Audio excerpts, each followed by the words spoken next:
Bueno, agradezco el espacio que me brinda el International College, Sección México, al presidente, el doctor Luis Parás, que sé que andan por Chicago, y muy especialmente a mi amigo, el doctor José Ángel Cifuentes, que fue el que me invitó a colaborar esta mañana con ustedes. Les decía que agradecía el espacio del International College y la Sección México, y especialmente al doctor José Ángel Cifuentes, que es mi amigo y compañero de muchas batallas que hemos ganado. Y brevemente les comento también que el International College está dividido en regencias, y parafraseando al doctor Agustín Cerón, la labor que se realiza es encomiable y el servicio a la comunidad es verdaderamente apasionante. Ese es uno de los objetivos del International.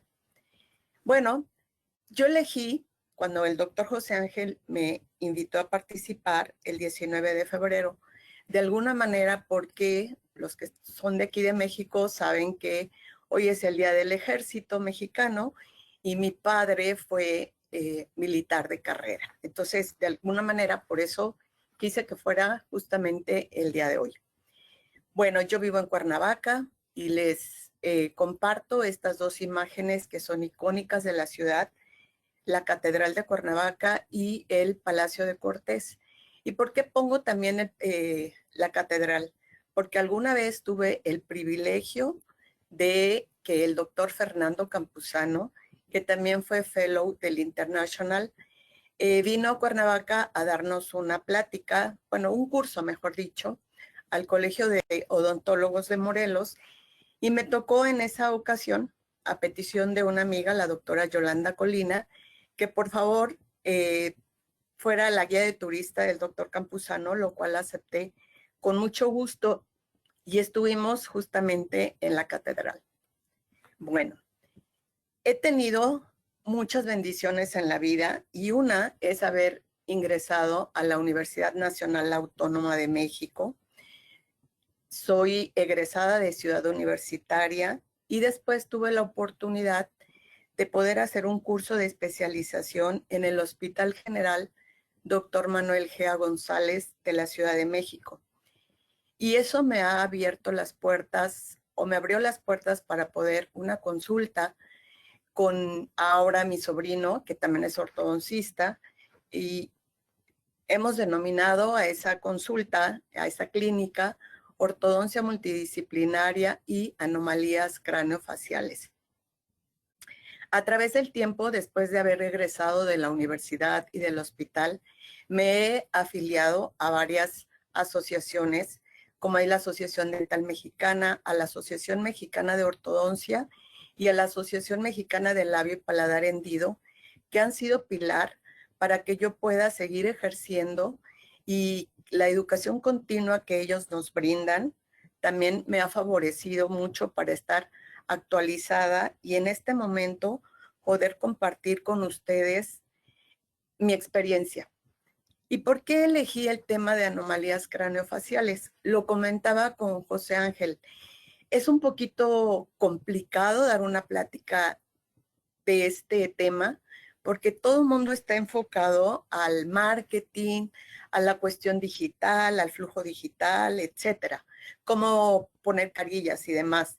Entonces, para mí, la verdad es un reto esta mañana que estoy aquí con ustedes, pero a través del tiempo también me ha dado la satisfacción de estar colaborando en dos fundaciones aquí en Morelos. Una que encabeza el doctor Santiago Mendoza, que es una fundación para el bienestar del lenguaje y la audición, y otra que seguramente a algunos de ustedes les suena, que es la Casa Azul, cuya sede está en Monterrey y que la encabeza el doctor Ricardo Elizondo. Pero actualmente ya tenemos una sede aquí en Cuernavaca. Entonces, por si quieren enviar pacientes, estas dos fundaciones son altruistas. Obviamente sí se cobra una cuota de recuperación, pero es exactamente algo muy significativo. ¿Y por qué hablar de anomalías craneofaciales? Porque resulta que a veces pensamos que este tipo de pacientes solo van a llegar a los grandes hospitales, pero déjenme decirles que en mi experiencia, yo he tenido pacientes que nacen y ni siquiera las personas del primer contacto se han dado cuenta que los pacientitos presentan algún defecto.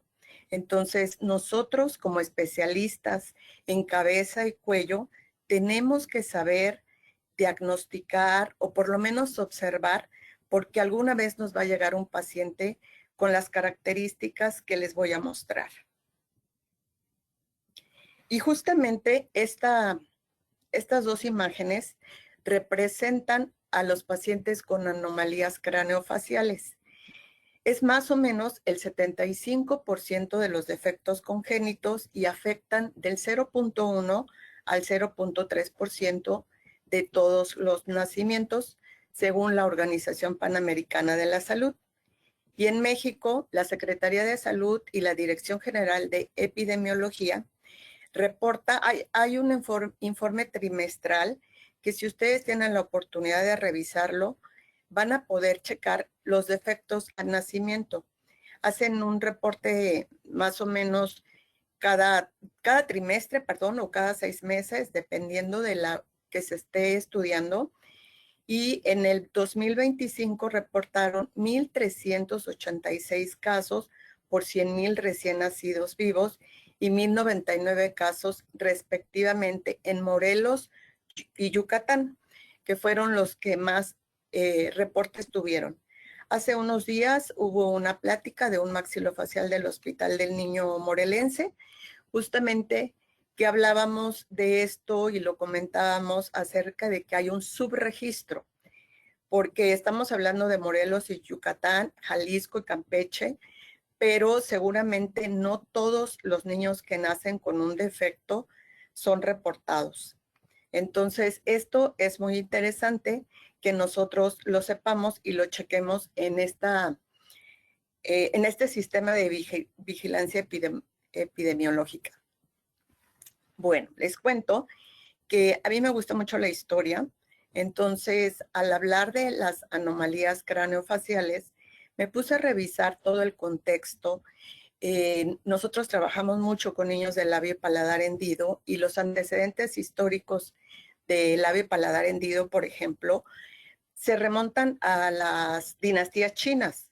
Entonces, estamos hablando que el hombre desde años atrás, miles de años atrás, se ha abocado en plasmar las imágenes de los pacientes con anomalías craneofaciales.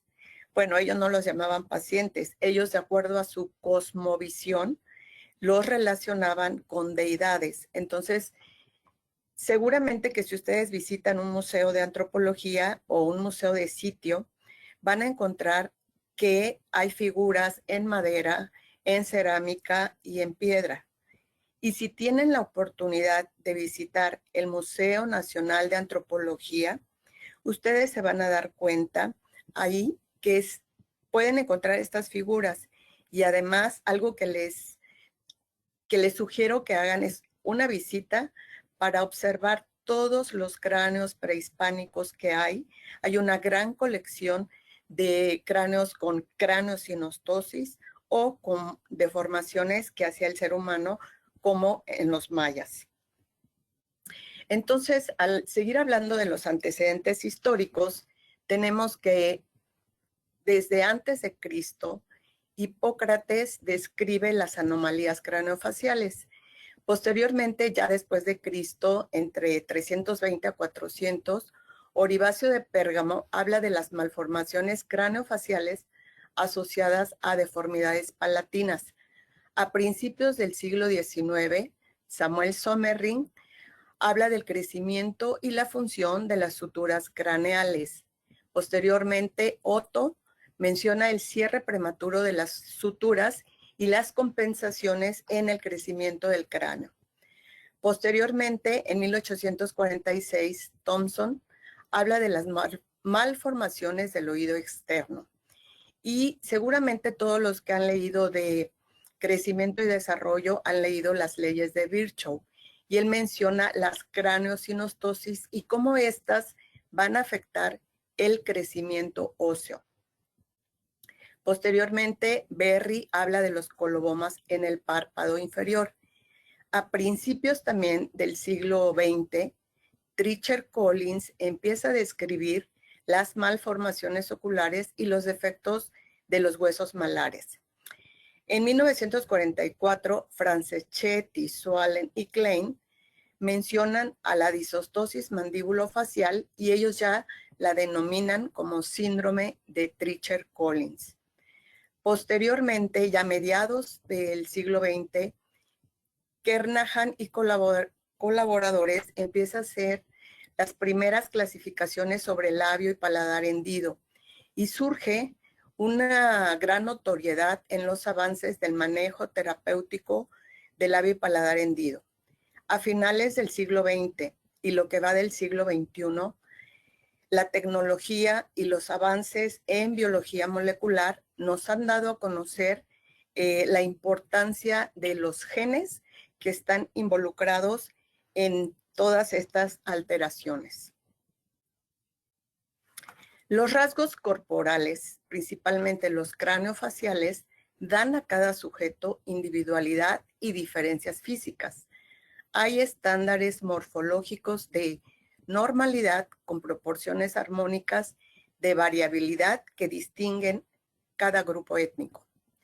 Y cuando un sujeto muestra rasgos peculiares, hablamos de anomalías morfológicas.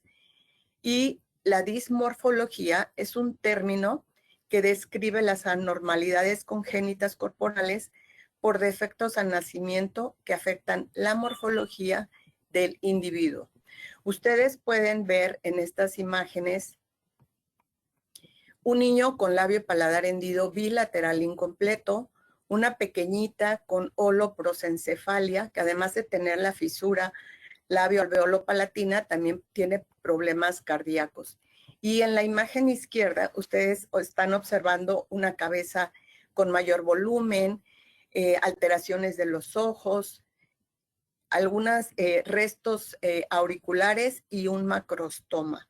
Entonces, por eso es importante que nosotros conozcamos un poco más allá que solo los dientes. ¿Cómo vamos a hacer para estudiar las anomalías craneofaciales? Bueno, vamos a ver las causas. Y tenemos que pueden ser causas congénitas, adquiridas, de crecimiento y desarrollo. Y dentro de las congénitas vamos a tener al labio paladar hendido, a la microsomía hemifacial y las craneosinostosis. Y las causas adquiridas van a ser traumatismos, quemaduras, tumefacciones y alteraciones de crecimiento y desarrollo, porque podemos ver un paciente que tenga una hipoplasia maxilar o un prognatismo. Un defecto congénito o anomalía congénita define la existencia de una alteración presente al nacer sin referirse a la etiología, que puede ser recurrente de factores genéticos y ambientales. Los defectos congénitos, vamos a denominarlos, por ejemplo, son algunas peculiaridades fenotípicas que corresponden a rasgos familiares y no son patológicas, como puede presentarse en algunas familias el pliegue único de la mano, o pueden encontrarse de manera normal en la población, como es la barba partida, que es un defecto congénito, pero de hecho, si encontramos a un hombre con la barba partida, hasta lo vemos súper guapo y súper galán. También pueden ser parte de un síndrome congénito con anomalías múltiples. ¿Cuál es la etiología de los defectos congénitos? Bueno, pues la literatura nos reporta que el 50% de los casos es una causa desconocida.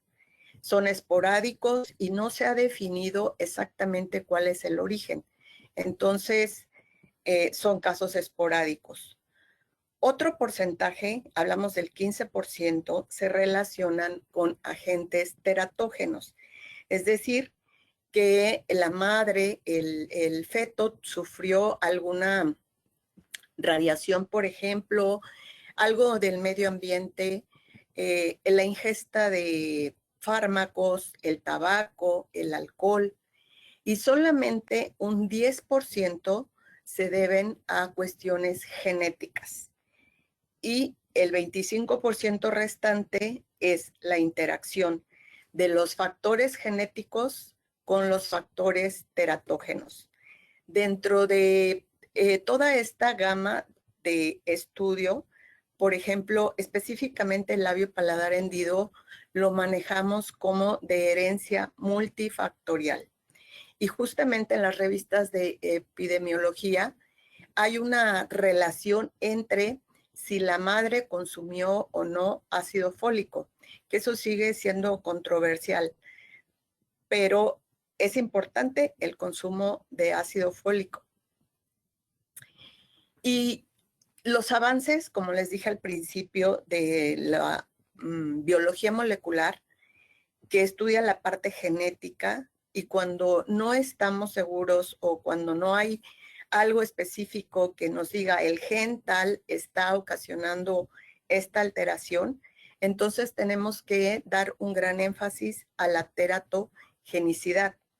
Y para que esto suceda, tenemos que ver la intensidad y duración del estímulo agresor, la naturaleza del agente, la fase del desarrollo en la que se presente y la susceptibilidad genética. ¿Y por qué es importante mencionar la fase del desarrollo en la que se presente? Porque puede ser en el periodo embrionario, que recuerden que es del día 1 de la fecundación hasta la 8ª semana más o menos, en donde ocurre una alta diferenciación y migración celular. Esta etapa es muy lábil. O también se puede presentar en el periodo fetal. Los defectos congénitos los vamos a dividir en anormalidades mayores y en anormalidades menores.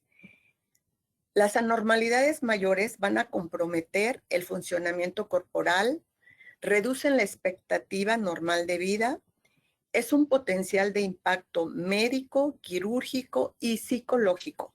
Como ustedes pueden ver en la imagen, hay muchas alteraciones. Una anormalidad menor solamente puede tener una significación cosmética, no compromete la forma o funcionalidad corporal y puede ser corregida o no requiere manejo médico o quirúrgico.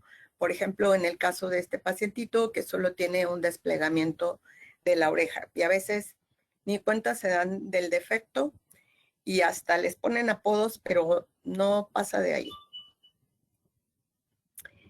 Los defectos congénitos mayores los vamos a dividir en malformación, disrupción y deformación. Cada uno se va a presentar en diferente etapa del desarrollo embrionario. Por ejemplo, la malformación es una alteración primaria que ocurre en la embriogénesis, que puede ser que afecte una zona corporal o puede ser que afecte un órgano. Y en este caso que se interrumpe toda la información, por ejemplo, tenemos al labio y paladar hendido.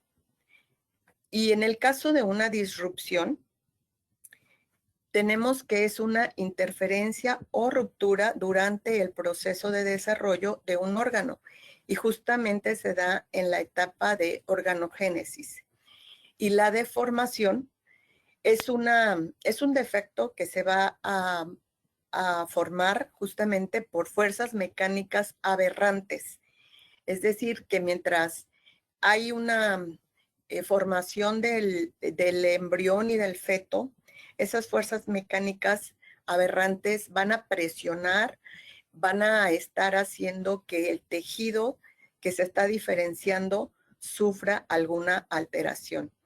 Y cada uno de estos defectos tienen un porcentaje. Las malformaciones se presentan en un 94%. Ya dije que el labio paladar hendido puede ser un ejemplo. Una disrupción en un 4% y estas se relacionan con las bandas o bridas amnióticas. y la deformación solo se va a presentar en un 2%, y un ejemplo es el pie equinovaro.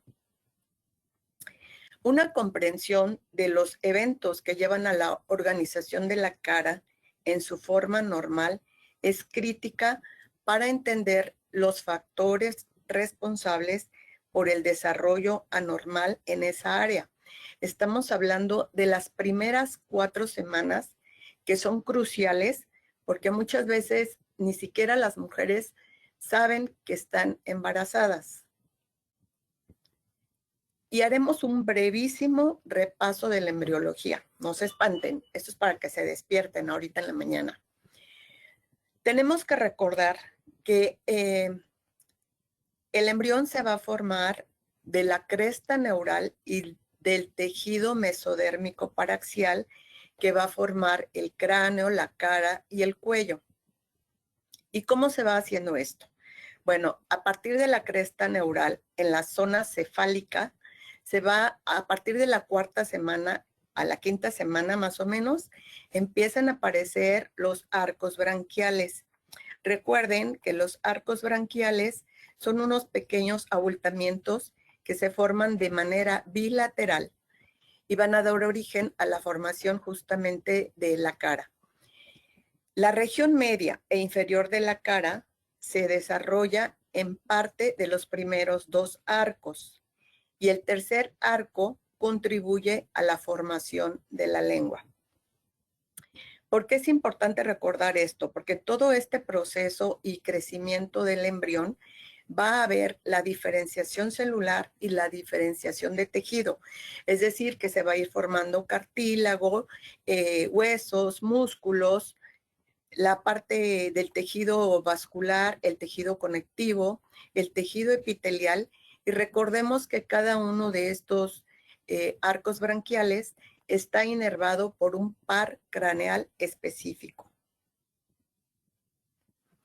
Y teniendo en cuenta esta organización de la cara, tenemos que recordar que los procesos maxilares y mandibulares emergen del primer arco branquial, mientras que la frente y el área nasal surgen de tejidos que revisten el prosencéfalo. Dichos orígenes diferentes, cada uno con su preciso conjunto de actividades y momento, constituyen la causa primaria de variabilidades faciales. Acuérdense que son 2 procesos maxilares, 2 procesos mandibulares que se unen hacia la línea media.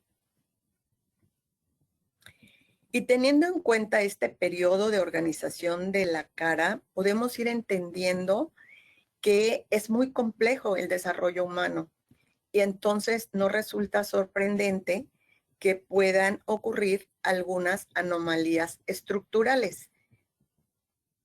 Por ejemplo, que se pueda presentar una fisura labiopalatina o un hipertelorismo, que es un aumento de la distancia de los ojos, o una fisura de la línea media. Recuerden que los ojos están de manera lateral y se van acercando hacia la línea media. Y dentro de este periodo de organización, tenemos que hablar de la variabilidad genética y se refiere a las diferencias en el ADN entre individuos o poblaciones, lo que genera diversidad de características que son denominadas fenotipos. Y aquí están las 2 imágenes para que recuerden cómo se va formando la cara y cómo, de acuerdo a nuestras características, ya sean hereditarias, vamos a tener diferentes características fenotípicas. Y también tenemos que recordar cómo se forman los huesos de la cabeza. La cabeza se va a formar por el neurocráneo, el viscerocráneo y el aparato masticatorio. Y el neurocráneo se va a dividir a su vez en desmocráneo y condrocráneo, los cuales van a dar origen al hueso frontal, a los parietales, al supraoccipital, al etmoides, al esfenoides, a la cápsula óptica, a los huesos temporales en la región petrosa y a la región base occipital. Y a su vez, el viscerocráneo se va a dividir en cartilaginoso y membranoso. El cartilaginoso va a dar origen al cartílago de Meckel y al cartílago de Reichert y al cóndilo. Y el membranoso va a formar los huesos nasales, los huesos lagrimales, el maxilar, la premaxila, los huesos cigomáticos, el temporal en su porción escamosa, el vómer y los huesos palatinos. Y del aparato masticatorio se va a derivar el hueso alveolar, los dientes y, en general, el sistema de soporte del diente. También debemos de recordar que el completo desarrollo del cráneo representa la suma de sus partes por separado, en el cual el crecimiento es altamente diferenciado y ocurre en diferentes rangos y direcciones.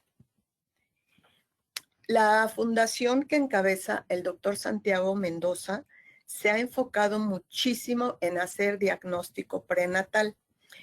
¿En qué consiste el diagnóstico prenatal? Pues es un conjunto de pruebas diagnósticas que se llevan a cabo durante el embarazo para intentar identificar la presencia de posibles defectos congénitos en el feto o bien factores de riesgo maternos. Se está haciendo muchísimo a través de la ecografía, que muchos de ustedes conocen, que ahora ya hay ultrasonidos de cuarta dimensión. Y como el doctor Santiago Mendoza fue maestro de la Facultad de Medicina aquí en Morelos, pues ahora ya tiene muchos alumnos que son médicos, que son pediatras, que son ginecólogos, que están formando parte de la fundación y que les ha pedido su colaboración para que no nada más saquen el ultrasonido y le digan, pues se está midiendo tanto y el peso es esto y el corazón, sino que se enfoquen justamente al área craneofacial.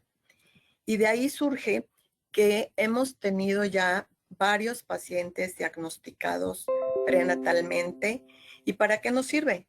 Pues nos sirve para, de alguna manera, calmar esa angustia que sienten los padres, es un poco sensibilizar y decirles que independientemente de cómo nazca su bebé, va a tener una solución si ellos se abocan y se apegan al tratamiento. Esta es una imagen de unos hermanos gemelos y como para repasar lo que mencionamos hace rato, de cómo se va formando la cara, y vean aquí que este pequeñito tiene un aumento de la distancia intercantal que denominamos hipertelorismo, aunado a una fisura bilateral incompleta. Aquí se ve el esbozo apenas. Son hermanos gemelos. Y las anomalías también las vamos a dividir en mayores y menores. Y la presencia de 2 o más anomalías menores pueden sugerir la existencia de una anomalía mayor o un defecto congénito no identificado previamente. Como es el caso, esto es una anomalía mayor, o sea, nace el niño y inmediatamente detectamos que tiene una fisura nasolabio-alveolo-palatina. Pero a veces tenemos una anomalía menor, como es esto, que son apéndices auriculares que generalmente no ocasionan problema, y puede ser eliminada quirúrgicamente sin mayor complicación, porque a veces puede ser cartílago, a veces solamente puede ser tejido adiposo, pero no tiene mayor complicación, pero tenemos que anotar todo esto en nuestra historia clínica. Y estadísticamente, la literatura nos dice que el 4% de los niños presentan alguna anomalía menor, como es el caso de este pequeñito que presenta polidactilia de los piecitos, de los dedos de los pies. Cuando existen 2 o más anomalías menores, el riesgo de presentar una mayor es del 10%. Es el mismo paciente y vean que tiene polidactilia también de las manos. Entonces, cuando recibimos un paciente, no nada más tenemos que verle la boca, hay que revisarlo todo, las manos, los pies y demás. Y cuando hay 3 o más anomalías menores, el riesgo de presentar una mayor es del 20%, como lo vemos aquí. Este es un bebé que presenta lo que denominamos una secuencia de Pierre-Robin, que también es un niño que es de la Fundación del Lenguaje y el Bienestar para la Audición. Las anomalías craneofaciales pueden ser aisladas o sindromáticas. Aquí vemos un niño que tiene labio y paladar hendido y vemos otro pequeñito que tiene alteraciones en el tamaño de la cabeza, en la expresión de los ojos, la mordida abierta, no puede cerrar la boca y además presenta sindactilia de las manos, de los dedos de las manos. Y cuando estamos hablando de anomalías craneofaciales, tenemos que mencionar los síndromes, como el que acabamos de mostrar, que es un síndrome de Apert. Y un modelo de anomalías múltiples admitidas como patogénicamente relacionadas, que lo podemos denominar como un epónimo, como el síndrome de Apert, que les acabo de mostrar, es de acuerdo al doctor, al médico que lo describe, o un acrónimo LPH, que es labio paladar hendido. Bueno, ahora en la literatura ahora se usa el término de FLAP, fisura lacio alveolo palatina, FLAP. Y MHF, que es microsomía hemifacial. Y también el síndrome se puede denominar de acuerdo a la causa. En este caso estamos hablando de la genética, que puede ser la trisomía 21, por ejemplo, o la trisomía 18. Y también se puede denominar los síndromes de acuerdo a las regiones afectadas, como el síndrome orofacio digital o síndrome de Treacher-Collins, que es este pequeñito. Si ustedes tienen la oportunidad de ver la película que estelariza Julia Roberts, que es la mamá de August, que es un niño que va a entrar a la escuela y bueno, ya se pueden imaginar, pero es bien bonita esa película, Wonder se llama, para que ustedes después de la plática se pongan a ver la película y vean todo el entorno familiar, psicológico, emocional por la que pasan estos pacientitos. Las anomalías craneofaciales pueden ser leves, como la imagen de la izquierda, y hasta pueden pasar inadvertidas, ¿sí? Solamente, probablemente pensamos que es una asimetría. Y a veces, como odontólogos, ni cuenta nos damos de eso. Entonces, tenemos que checar toda esa parte. Después, tenemos en la imagen de en medio a una niña que la simetría ya es más notoria y que empezamos a ver cómo los labios, la comisura tiene un canteamiento, tiene un lado más largo, tiene un lado más corto, la distancia entre la oreja y el cuello es diferente. Y aquí esta pequeñita tiene lo que denominamos microsomía hemifacial.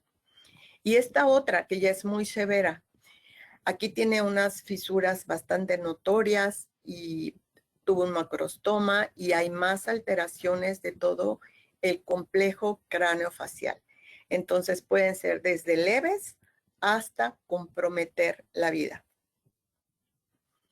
Entonces, ¿qué es lo que nos corresponde a nosotros? Bueno, tenemos que hacer un diagnóstico clínico de la región de la cara y se va a basar en los datos que nosotros vamos a obtener mediante la anamnesis, el interrogatorio, y en los datos que nosotros estemos observando regionalmente, así como un examen físico general. Si observan, este niño tiene aplanada completamente la cabeza. Entonces, tenemos que revisar la cabeza de nuestros pacientes, la forma de la cabeza. Si tenemos una forma normal, se va a denominar normocefalia o mesocefalia. y el perímetro cefálico aproximadamente normal es de 34 centímetros. Todo esto lo hace el pediatra, pero también es obligación de nosotros como odontólogos generales revisar todo esto a nuestros pacientitos. Y cuando tiene una forma patológica, puede ser, dependiendo de la sutura que se haya cerrado prematuramente, que esté ocasionando una craneosinostosis, puede ser braquicefalia, escafocefalia, trigonocefalia, oxicefalia, turricefalia o plagiocefalia.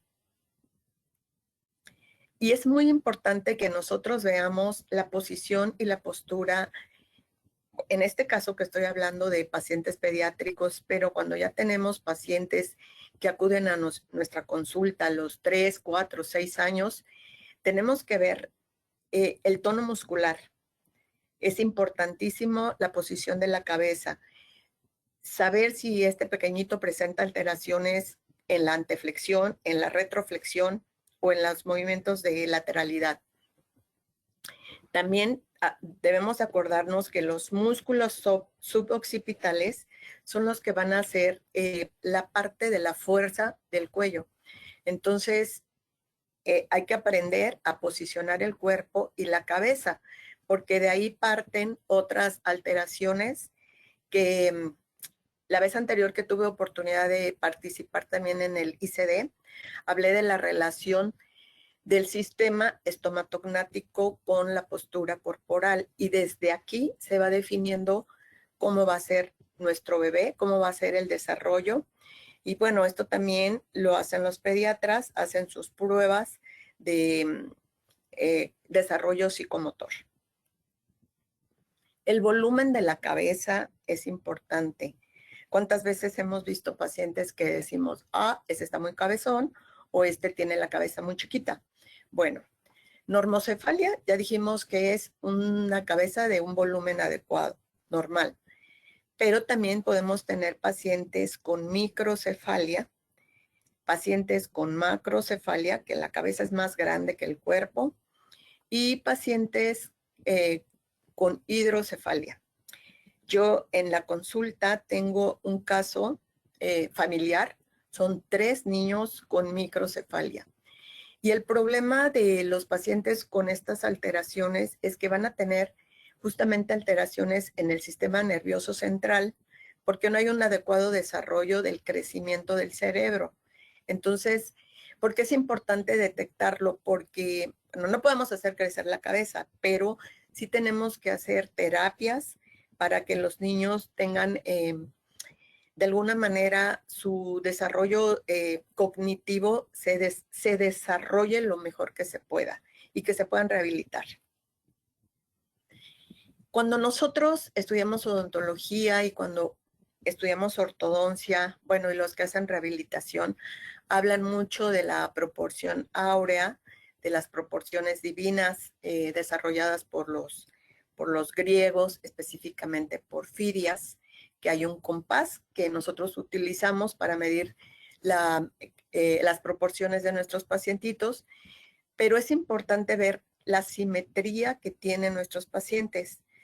Cuando yo estoy hablando de esto en la consulta, les digo, nadie de nosotros somos simétricos, ni la princesa Kate, por poner un ejemplo, todos tenemos cierto rasgo de asimetría, pero hay de asimetrías a asimetrías.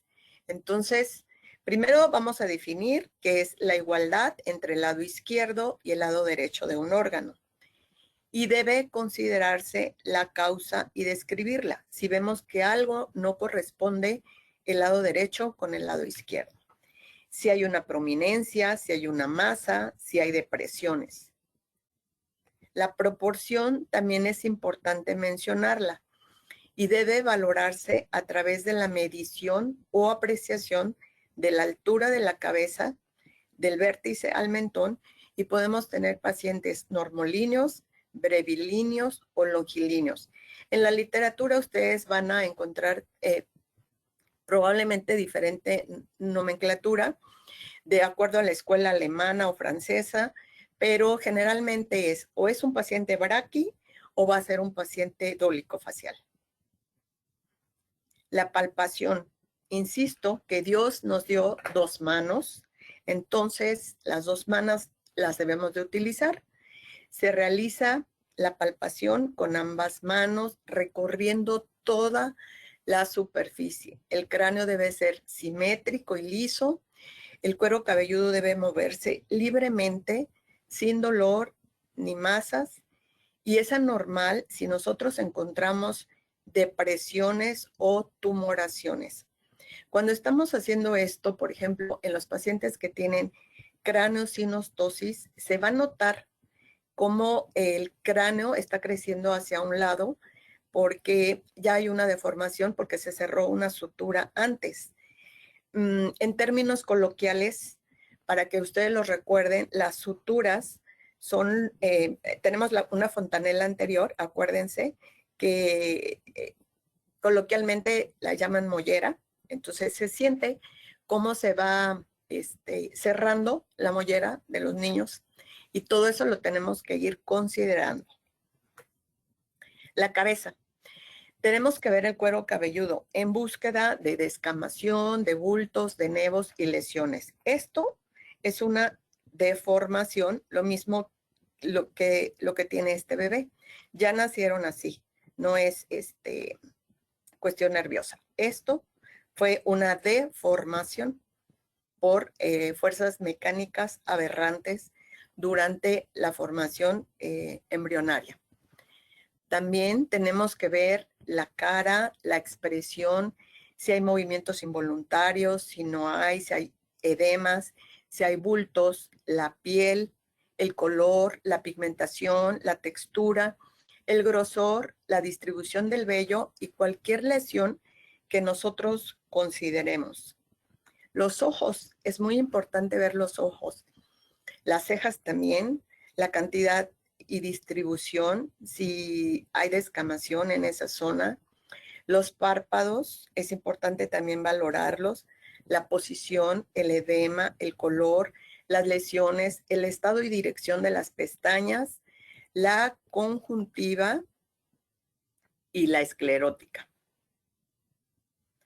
Y en estas imágenes ustedes podemos observar un coloboma del párpado inferior, un coloboma del iris. El coloboma es falta tejido alrededor del ojo o dentro de las estructuras del ojo.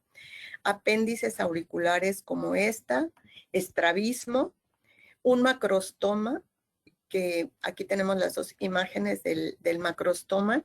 Recordemos que el macrostoma está muy relacionado con alteraciones genéticas, pero también últimamente se ha descubierto que puede tener relación con toxinas, con medicamentos también.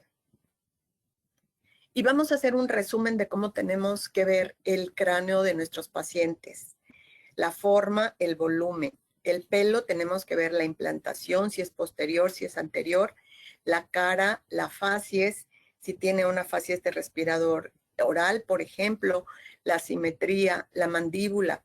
Si hay un hoyuelo en el mentón, que les decía que es un defecto congénito. Si hay micrognatia. La frente, si es ancha, estrecha, prominente.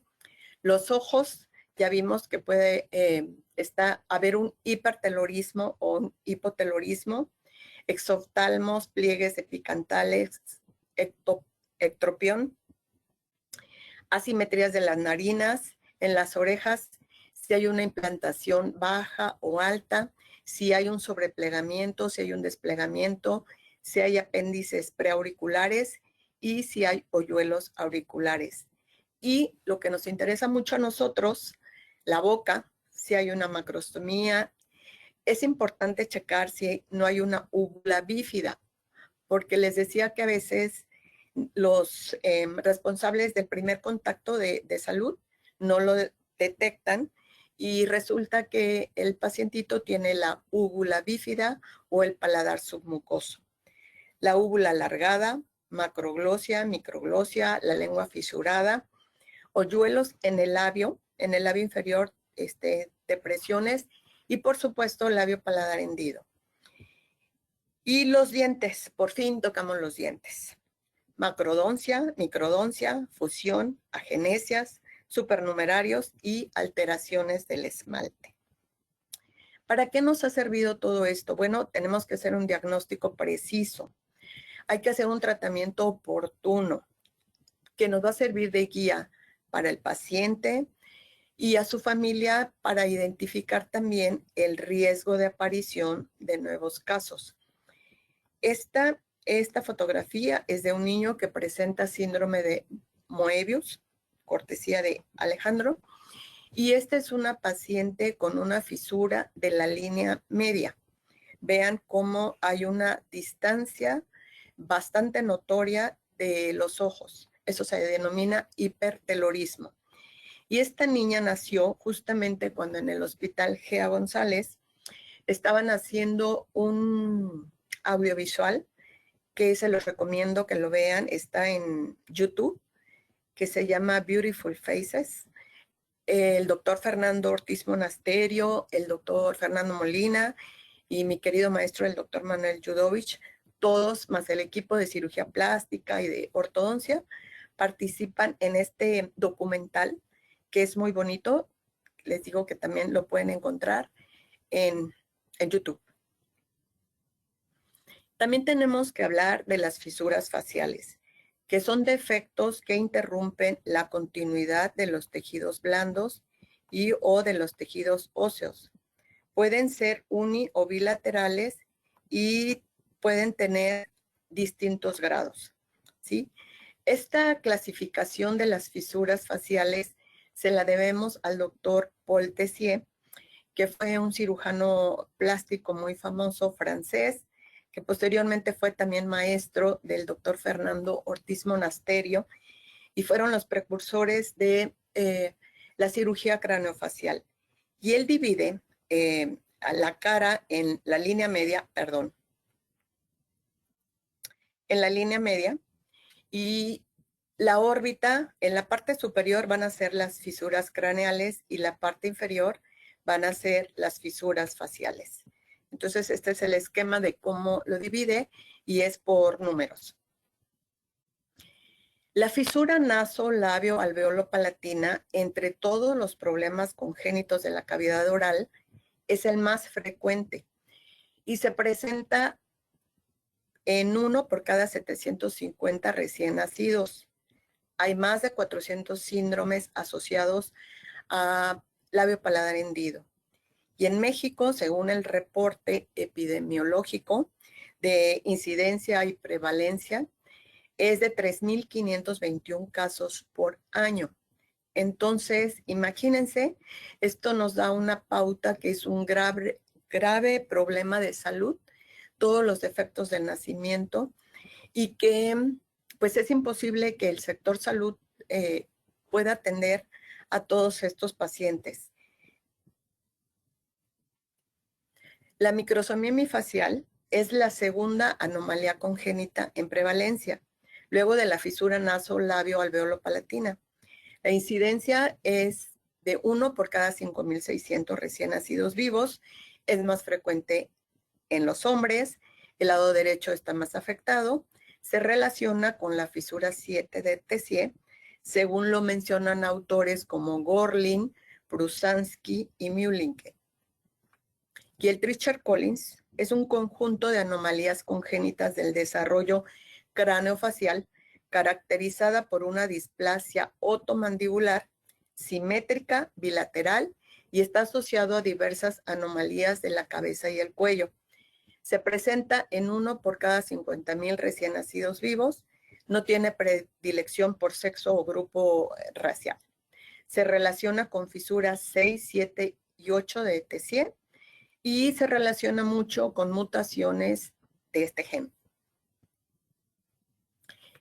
Y aquí en esta diapositiva quiero hablarles un poco de la secuencia de Pierre-Robin.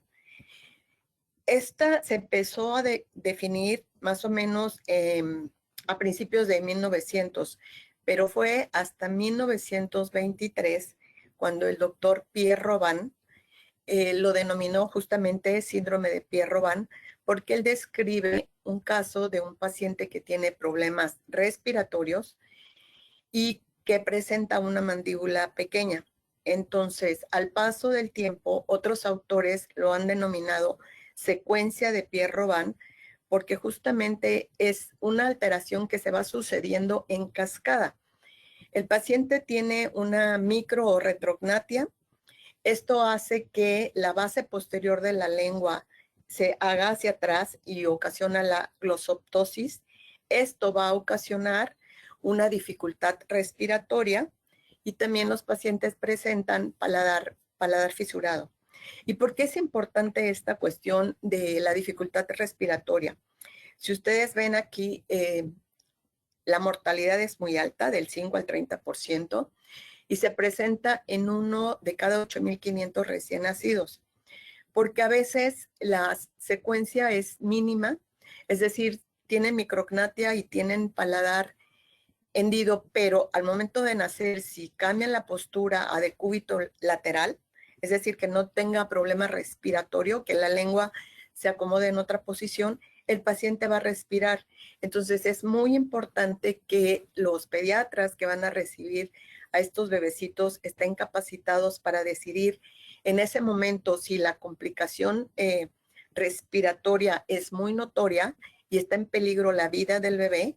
A veces hay que intubarlos o en algunos casos hasta hacerles traqueotomía o definitivamente decir, este niño es candidato a que de una vez pase a cirugía plástica para valorar la colocación de distracción ósea. El síndrome de Moebius es la falta de expresión facial y movimiento lateral de los ojos. Está asociado a otras alteraciones en un 40%. Van a presentar anormalidades en extremidades, malformaciones auriculares, entre otras. Y se presenta en 1 por cada 10,000 recién nacidos. ¿Y qué se encuentra alterado? Bueno, los pares craneales, el sexto y el séptimo, es decir, el motor ocular externo y el nervio facial. Las craneosinostosis es una malformación caracterizada por la fusión prematura de una o más suturas craneales que conducen a una forma normal del cráneo. Pueden ser simples o múltiples, aisladas o sindrómicas. Se presenta 1 por cada 1,000 recién nacidos vivos. Hay más de 100 síndromes con craneosinostosis. Las craneosinostosis sindrómicas son como ejemplos el síndrome de Cruzón, el síndrome de Appert, el síndrome de Saetre-Chotzen, el síndrome de Pfeiffer. Y en todos estos va a haber alteraciones del sistema nervioso central. Hay un aumento de la presión intracraneal. Puede ser simple en un 14% o múltiple en un 42%. Hay retraso mental y hay alteraciones visuales por atrofia óptica, porque todo el tercio medio está hacia atrás, provoca exoftalmos y ustedes saben que el ojo no puede estar sin lubricación. Entonces, sí hay muchas alteraciones visuales.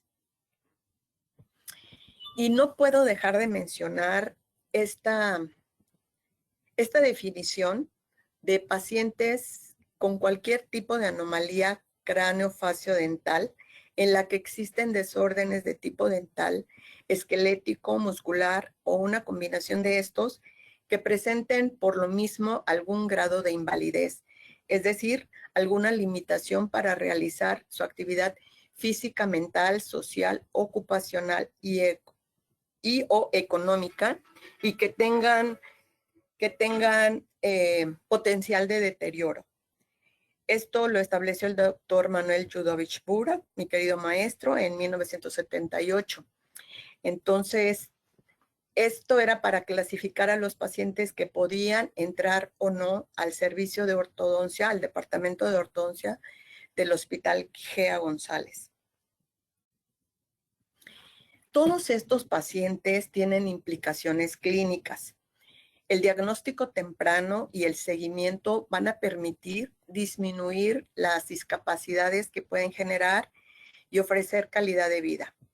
Las implicaciones clínicas van a repercutir en funciones vitales como la respiración, la deglución, la masticación, la audición, la fonación, la visión y la parte sensitiva.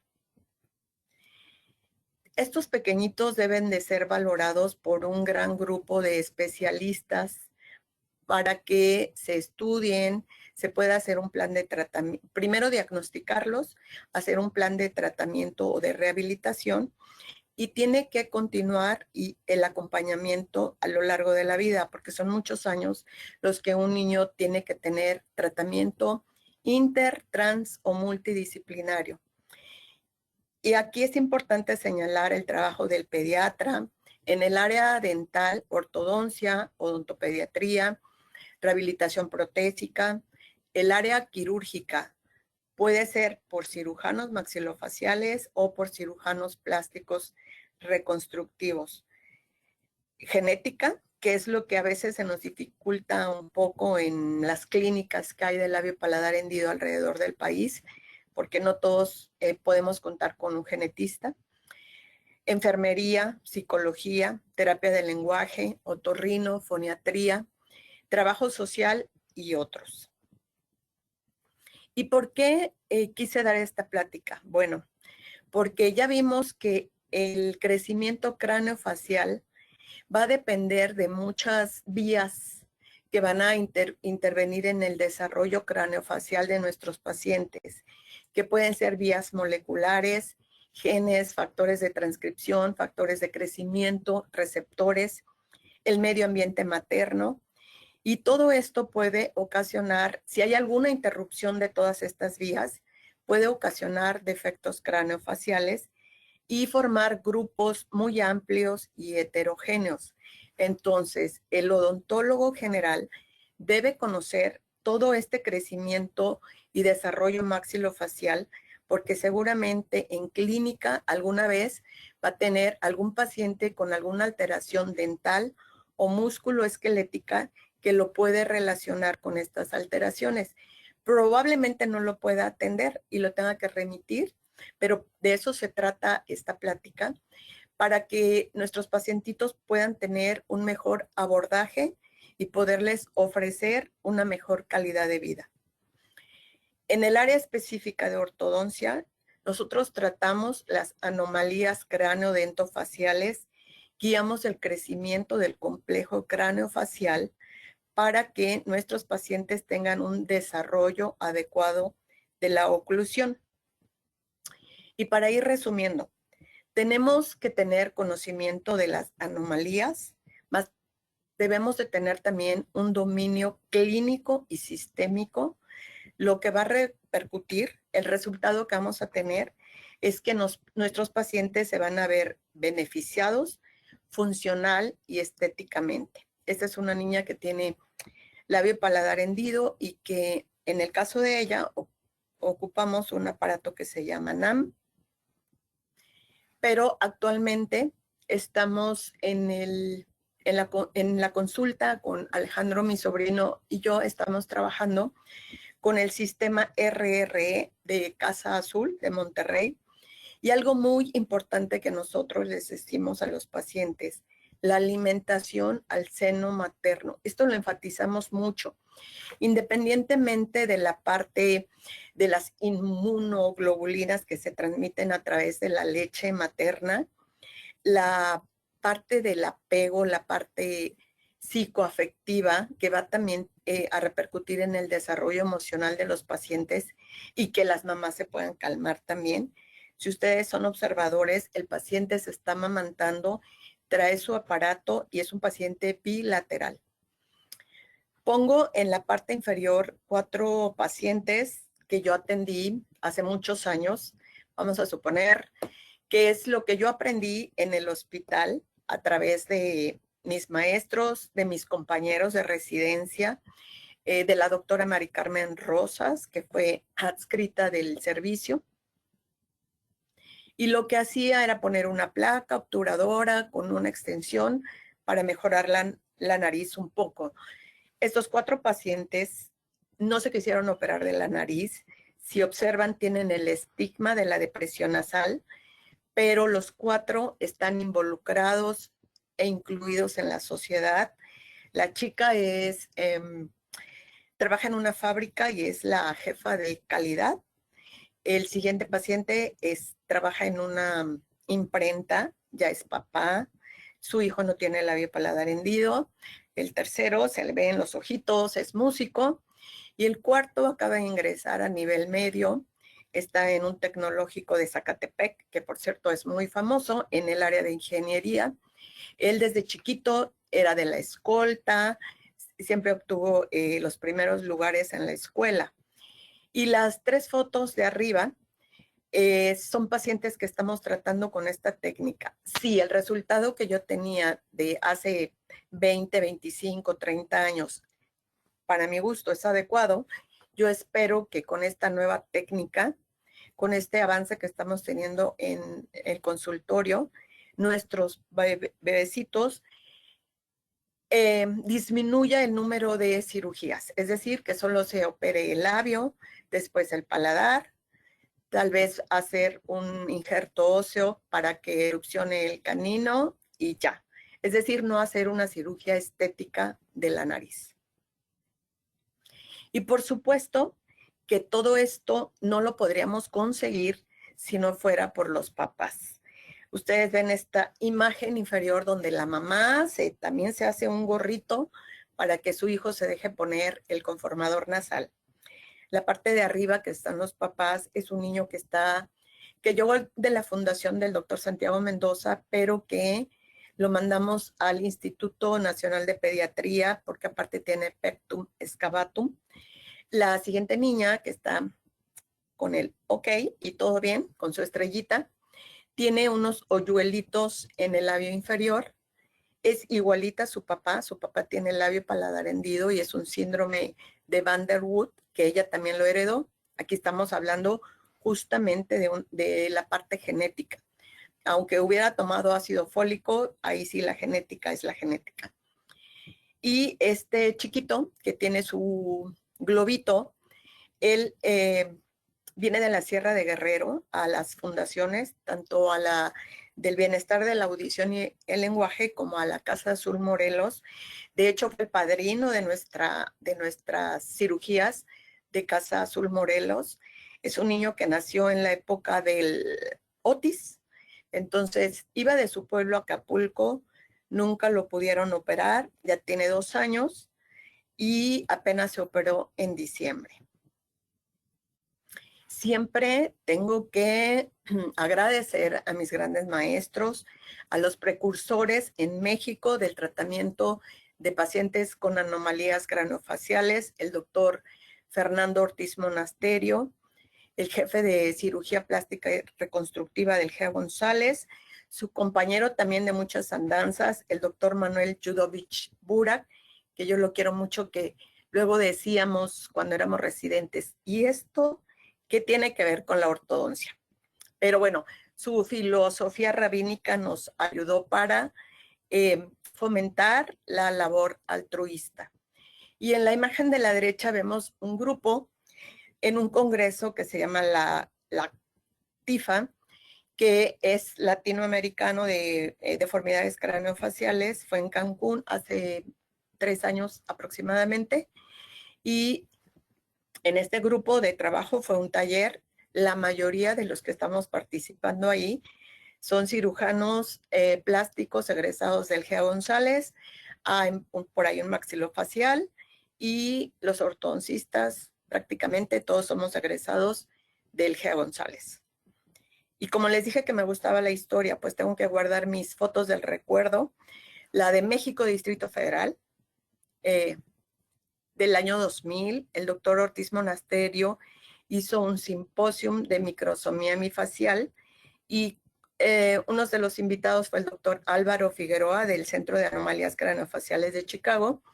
Y posteriormente, el año pasado, en San Miguel de Allende, tuvimos la oportunidad otra vez de estar. Se hizo en el Congreso del Labio Paladar un homenaje al doctor Fernando Molina, que fue como el hijo adoptivo del doctor Ortiz, y se le reconoció todo su trabajo por más de 30 años. Y aquí aparece el doctor Pedro de Santiago, precursor, junto con Grayson del NAM, y el doctor Álvaro Figueroa después de 25 años. Y reconociendo el servicio y la oportunidad de servir, no puedo dejar de mencionar a mis compañeros del ICD y un comercial. En próximos días, el 13 y 14 de marzo, es el seminario bianual del ICD en Mérida, en la Universidad Anáhuac Mayap, en las redes sociales. Ustedes pueden consultar, pero es un programa muy ambicioso y el curso es muy, muy barato, cuesta 300 pesos. Dormí y soñé que la vida era alegría. Me desperté y vi que la vida era servicio. Actué y he aquí que el servicio era gozo. Muchas gracias.